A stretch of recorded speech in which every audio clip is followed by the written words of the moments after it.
again, I'm Majewicz. Thank you so much for inviting me here. I am based at the University of Minnesota in the Twin Cities, and my job is to coordinate geospatial metadata for a collaborative project between the Big Ten universities. And this project is all about making it easier to find data. So it's really great hearing about these developments and having more open data out there, but we're working on trying to make it easier to find it. All right, so how this got started, it's about 5 years ago. There were a number of informal conversations amongst map librarians who were saying they were getting more and more requests for geospatial data, and also just that it was difficult to find. And one of the things they noticed is that, for example, in Minnesota, the GIS students understood how to find local data, especially within their state, but they were very confused about finding it in other states. And so what they ended up doing is writing a white paper together, several librarians at a few different universities in the Midwest, and they decided that it was going to be easier to tackle some of the problems if they worked together collaboratively. And so the umbrella organization for the project is the Big Ten Academic Alliance.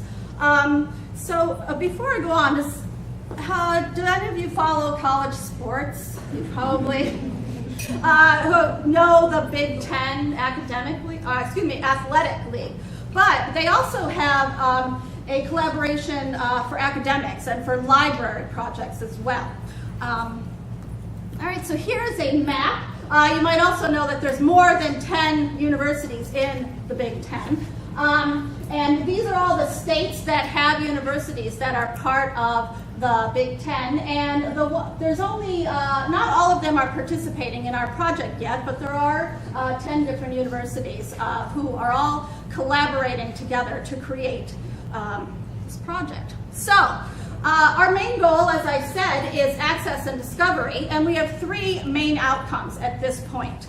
And the first one is a collection of geospatial metadata records. So we've collected just the metadata records from over 30 different data clearinghouses from states in all of the area that I showed in the map, and we've done some work to bring them together to harmonize them, shall we say, so that they're all in the same metadata standard and that they all have a similar degree of completeness. And then second, with all these records, we've put them into a Geoportal. So like Jeff was talking about the Minnesota Geospatial Commons, that's sort of aggregated from one state. And we have done something to make a Geoportal that aggregates records from multiple states. And finally, of course, because we're an academic institution, we're trying to share our tools and workflows widely. So about a year ago, in November 2015, we had a project summit. So each of the universities that are involved in our project have 1 to 3 people, staff members who serve on our task force. And they all came to Minneapolis, and we all spent a few days in some conference rooms to hammer out some decisions. And we decided that we were going to take all these metadata records and put them into the ISO standard. So I don't know how many of you are actually involved in doing the metadata for your GIS records, but probably a lot of people here are using the FGDC standard, the federal standard, but there's also an international standard, ISO 19139, and that is what we decided to put everything into, because the records we were dealing with were in multiple standards, and since we wanted to pick one, this seemed like the smartest one to pick. We also decided that we were going to be aggregating records for GIS datasets, but also for scanned maps. So all of these different libraries have thousands of scanned maps in their collections, and we were going to try to bring those in as well. And finally, we decided to choose for the web portal, we're using something called GeoBlacklight. And that is an open source portal. It was developed at Stanford. And this is sort of a conceptual diagram of why we decided to pick it. So if you think about it, and look at the bottom of the slide, and I've mentioned the two sort of familiar geospatial metadata standards. Those are really long, very robust standards that have a lot of technical information in them.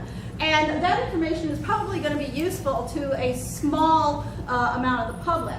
But when we decided to go with this GeoBlacklight product, we were kind of throwing our lot into this idea that we were going to work on discovery metadata, metadata that's also web semantics. So ways people can just look for place and title and originator a little bit more easily.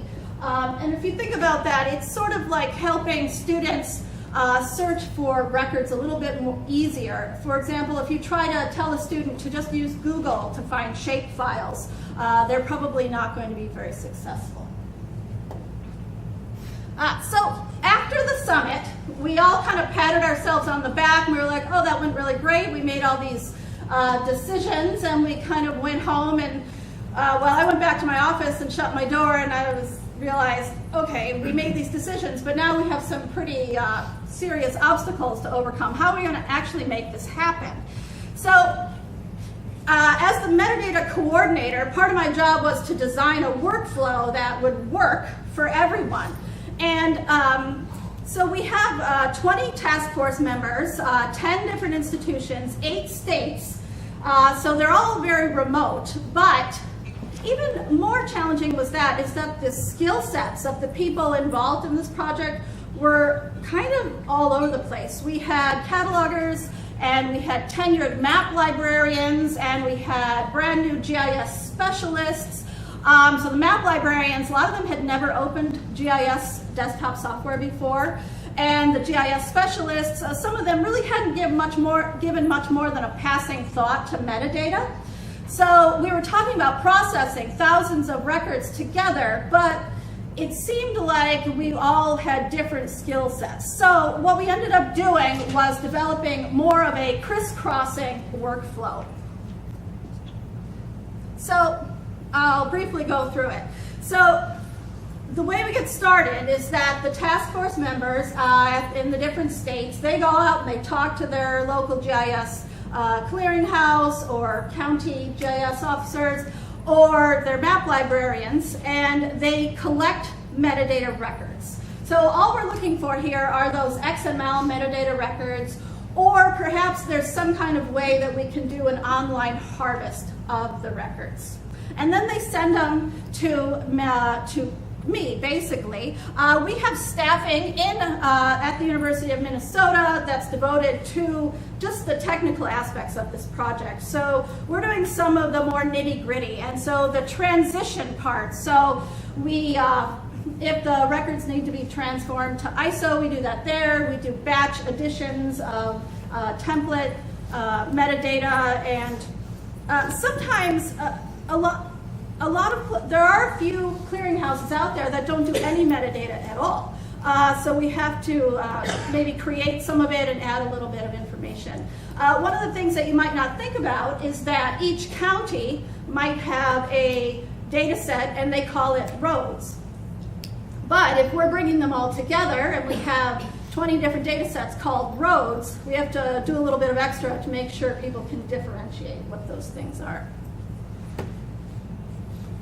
So then the third step is to actually do a little bit more editing of the records, because even though we do some of that transformation and add some template information, that doesn't mean that the records are ready to be published.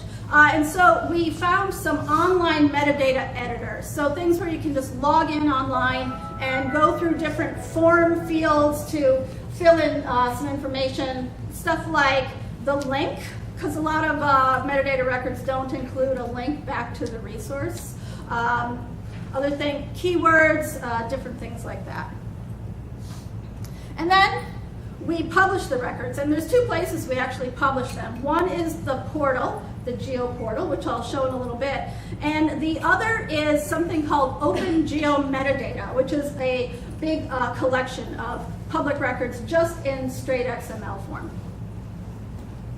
And this last piece is the piece that we're still kind of sorting it out. I'm calling it maintenance. We're trying to point people back to all of these portals where they can find their data, but as you know, these counties are updating their records regularly, and sometimes the link changes. So we have to kind of play catch up and try to stay on top of things so that we can stay fairly even with the places that we're pointing people back to. And so I'm going to talk a little bit about the other main challenge, is that we really wanted our portal to have both GIS data sets and maps. And this was actually a little bit tricky. GeoBlacklight, the portal that we're using, was really designed for GIS data sets. So we had to do a little bit of work to try to figure out how to incorporate both of them. So here's some of the differences. So obviously the format, we've got vector and raster, but the maps are generally just scanned JPEGs or TIFFs. And the sources are different, obviously. But the academic libraries, one thing I would say is that they, the metadata for the maps has been created by professional librarians over the course of many years, and it's generally pretty stable and standard. But the standards that they use are different. I don't know how many of you are familiar with metadata standards in the library community, but there's something called MARC that's been used for many decades, and Dublin Core, which is a pretty small subset of metadata. And they have different things that are missing. So as I mentioned before, often we come across GIS data sets that didn't have enough metadata for us to put them into our portal. We needed to add some basic stuff.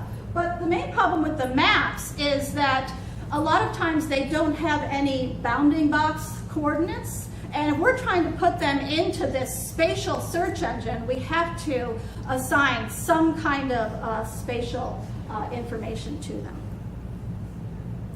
So this is what we ended up doing. We've got two different editors, and we use two different metadata standards. We really wanted the editors to be pretty easy to use. As I said, you can just log in online and use these form-based editors, but also really important is to have batch editing capabilities. So for the GIS data sets, we use something called GeoNetwork. I don't know if that's a tool people here are familiar with or who have heard of. It's also an open source tool, and we're using a catalog service for the web, CSW, to do some batch updating of those records. And the other tool is something called Omeka, and that's a very library-centric tool. It was developed mainly for academic digital humanities type projects, but it also has a really great metadata editor, and so we use that for the maps. So this is my little workflow of how we get them published. So from GeoNetwork, we export those ISO records, and then we put them into OpenGeoMetadata, which is this open repository of the files. And then from Omeka, where those maps are coming, we export something called the GeoBlacklight schema JSON. So if any of you use data portals, you probably know that there might be, often there's a sort of smaller amount of metadata that you have to upload to them. Maybe it's just like title, originator, place, something like that. So, and then from our ISO records, we also take a subset and we create these GeoBlacklight schema JSON records. Those also go into OpenGeoMetadata, and then only the JSON records go into our Geoportal. So just a little bit more about the public places where we're putting these records. OpenGeoMetadata, that is something that has been around longer than our project has been around. I think it's about 17 universities that are putting records in there. And it's in GitHub, which might seem like an odd place to have a file repository, but it's been working for a few years at least. We can put records in there. When we put new ones in there, we can kind of backtrack and see what has changed, and then it's really easy to harvest records from there. so other people could go in and take the records that we've been working on and harvest them into their own application. And then that GeoBlacklight Geoportal, that's what I'm going to show here in a minute. Some of the things that we really liked about it, which is why we picked it, is that you can do all these, you can type in information if you want to search, and it also has something called faceting. So there's all these different ways that you can group and sort your data by categories. And then of course you can browse a map to find data sets. So let's see, there it is. That's what it looks like out of the box on the left. We did a little bit of customization on the right. So here's a little bit more about the way that GeoBlacklight works. As I said, you can enter keywords up at the top. You can browse some categories, and you can look through the map. And this is a little bit broader view showing that there's all these different facets on the left-hand side. That's the way that you can categorize and kind of narrow down your search. And finally, once you get to the item page, you see right there on the left, that's a little bit of an example of the GeoBlacklight metadata schema that I was talking about, the kind of subset of elements.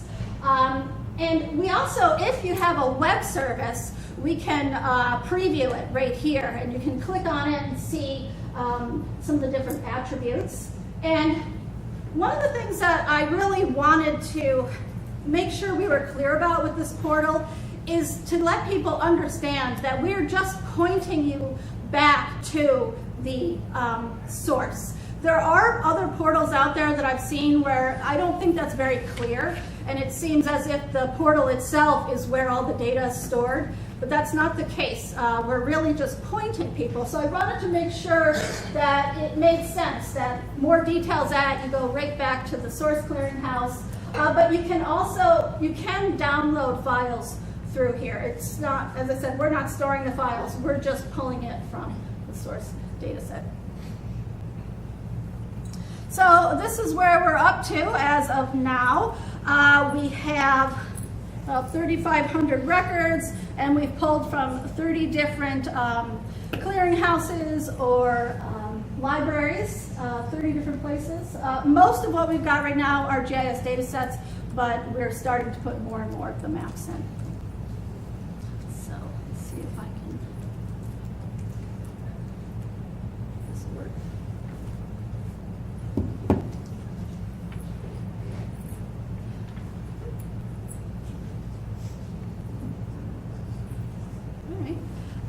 So this is basically what it looks like.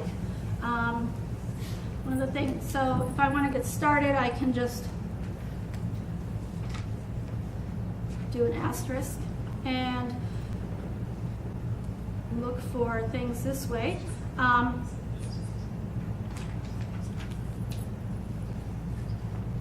You can see there's the Minnesota Geospatial Commons. We've pulled that in, but also we have things from the different counties. Perhaps I should click on Wisconsin for you, actually. So our Wisconsin data is coming to us mostly.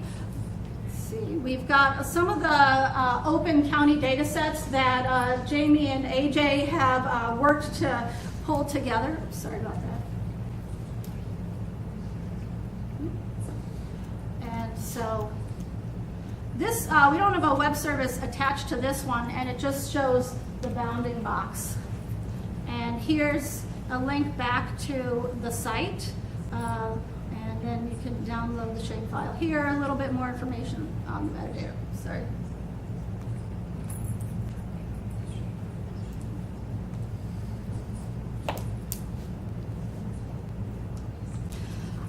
And so coming up, what we want to do is publish more of those maps, and we're going to be doing some user testing. So our portal is not necessarily finished yet. We just published it, and we're going to try to make a big push on GIS Day to try to get more and more people to use it.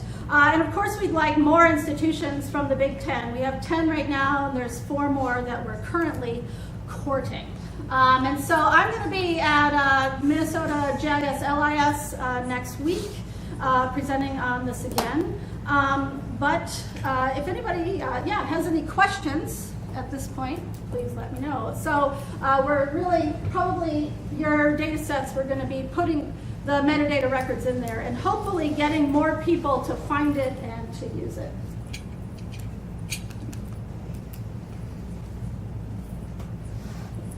Oh, great, yes. Okay, so if I understood you correctly, you have a process in there where you're actually updating our metadata for us if it doesn't exist or if it's lacking some information. Do you let those institutions or those entities know that you've made that edit, possibly so that we could get it back and incorporate it back into our data? Yes, we actually, as I said, since we just kind of went live, we haven't really publicized that we've done all this yet, but we have a template, and we're asking each of the members on the task force to fill out this letter and send it back to each of the each of the agencies that we've taken the metadata from, and let them know to log in and to see if it's correct. Obviously let us know if there's any mistakes on there. And if you want to start using ISO, you can take the records that we've made, or we can share with you how we've been creating it, and you can do it yourself. Any other questions? This is kind of fascinating to me. Okay, so, yeah. those maps that you were referring to, how would a person get access to those? Because they're not actually that you're housing them, correct? You're actually just linking? Yeah, so the maps the scanned maps that we're including, they're mostly in digital archives at various academic libraries. And it's the same thing as with the data sets, is that we are just, actually maybe I can find one here. So those would be different, perhaps, than what like the Wisconsin State Historical Society offers for maps, correct? Well, we haven't started incorporating those at this point, but we're only including things that are open and free and downloadable for the public. And right now we're only doing maps that, let's see if I can find one here.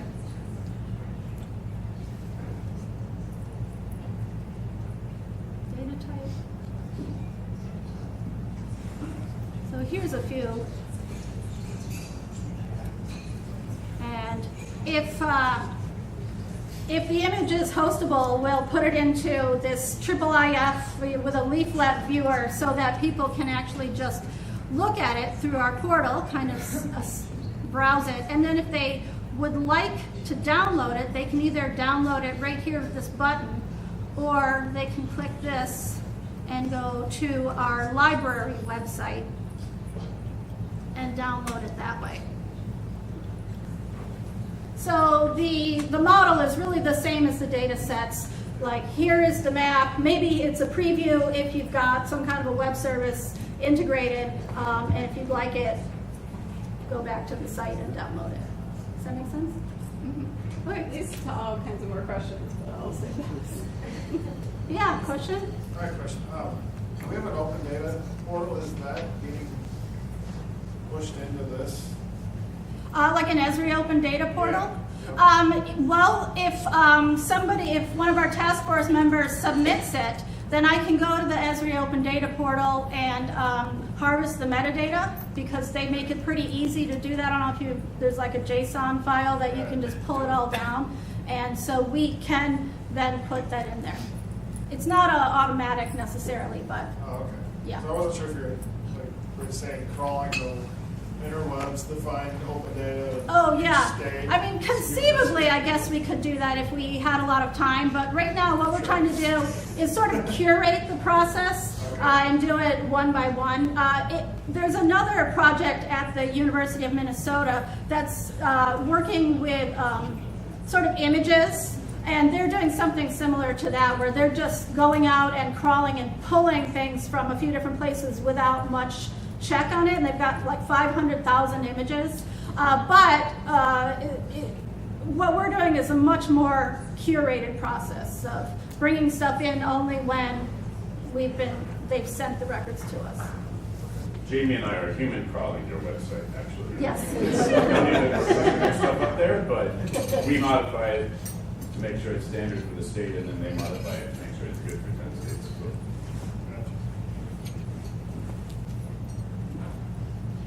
Any other questions? No?